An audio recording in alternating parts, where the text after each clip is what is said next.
त्यांचं टाळ्या वाजून हार्दिक स्वागत. आपल्या सर्वांना माहित आहे सध्याच्या धावपळीच्या युगामध्ये कसं वातावरण झालेलं आहे. सरकारी नोकरी मिळणं आजकाल खूप अवघड झालेलं आहे. पण या सर्व याच्यातून अत्यंत मेहनतीतून आता आपण सगळेजण पाहतात. नंदरात गेल्या अनेक वर्षापासून म्हणजे अतिशय प्रयत्नामध्ये होता. आज नाही उद्या नाही कधीतरी रिझल्ट त्याचा येणारच होता हे सगळ्यांना माहित होतं. पण आज नंदराचा रिझल्ट आलेला आहे. आपल्या गावची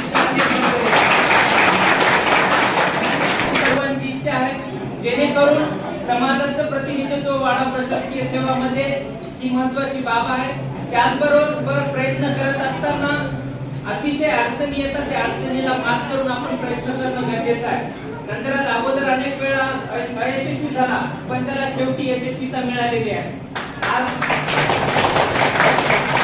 खरं तर या यशाला या आनंदाला त्यांच्या आई आमच्या भावी पंचशीला बाई राहाय पाहिजे होता. त्याची एक खंत आहे.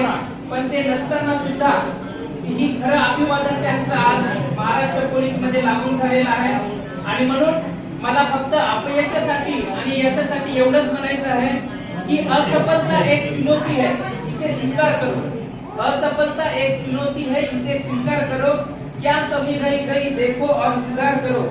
जब तक सफल ना हो नींद चैन को त्यागो तुम.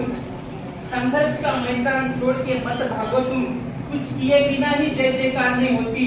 कोशिश करने वालों की कभी हार नहीं होती.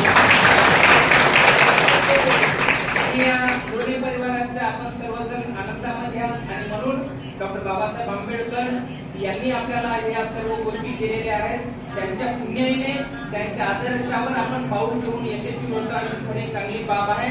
आणि खरं तर अभिनंदन या ठिकाणी आमचे दादा सुभाष शंकरराव लोणे आणि सर्व लोणे परिवाराचं खरं तर गावच्या वतीने मी अभिनंदन करतो. आणि आपण भगवान गौतम बुद्ध व डॉक्टर बाबासाहेब आंबेडकर यांना अभिवादन करून सामुदायिक तिसऱ्यांचा दर्शन घेऊन या कार्यक्रमाची आपण चांगलं करणार. बाराड येथील माधव आठवले यांची मुलगी 3 वेळेस एक मार्गाने गेली पण कालच्या वेळेस ते सक्सेस झाली. आमच्या समोर 3 वेळेस एका मार्गाने गेली होती आणि कालच्या वेळेस ते सक्सेस झाली. ते मुंबईला ठाण्याला सक्सेस झाली. ह्याच्यासाठी माणसानं कसं आहे बाबासाहेब आंबेडकरांचे जे हक्क दिले काय शिक्षण द्या. माणूस नाचून मोठा होत नाही, माणूस वाचून मोठा होते. होत नाही मोठं.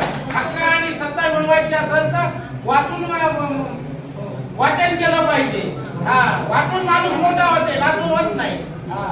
म्हणून सर्वांनी आदर्श बाबासाहेब आंबेडकरांचा व सांगायचा उद्देश सगळ्यांनी प्रयत्न करावा. वाचावं सगळं काही वाचन शिक्षण म्हणजे तिसरा डोळा आहे. आता खूप आपल्याला संधी आहे मात्र आपण दुर्लक्ष करायला आपल्याला केलं पाहिजे. करावं कोणीही करावं हे नाही. नंदराच्या पावलावर पावली तर सर्वांनी टाकावं. नंदरात सारखे बॅनर लागाव आणि आपल्या समाजाचे बी मुलं पुढे जावं.